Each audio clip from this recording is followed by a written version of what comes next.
गुजरात में गांव-गांव में राजपूत समाज के लोग शपथ ले रहे हैं कि इस बार बीजेपी को एक भी वोट नहीं जाएगा। गुजरात की राजकोट लोकसभा सीट पर भाजपा और कांग्रेस के बीच जोरदार मुकाबला है। क्षत्रिय समाज का विरोध शुरू होने के बाद दोनों ही दल अपनी अपनी जीत का दावा कर रहे हैं। मौजूदा परिस्थितियों में भाजपा के लिए राह थोड़ी मुश्किल बनती जा रही है। राजकोट के क्षत्रिय बाहुल कई गाँव में भाजपा नेता और कार्यकर्ताओं की एंट्री बैन है।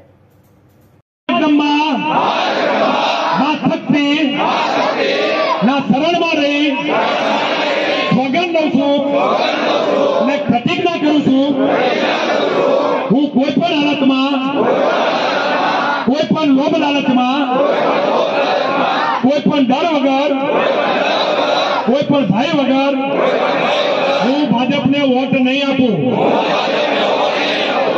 अने हूँ तेनी सामे जे पार्टी होय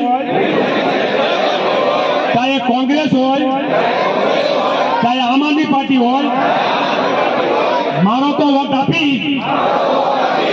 सिवाय मिनिमम 10 वोटो आ पक्ष ने पाई जंगी बहुमती थी चूंटावी भाजप ने जमीन पर लावी दे।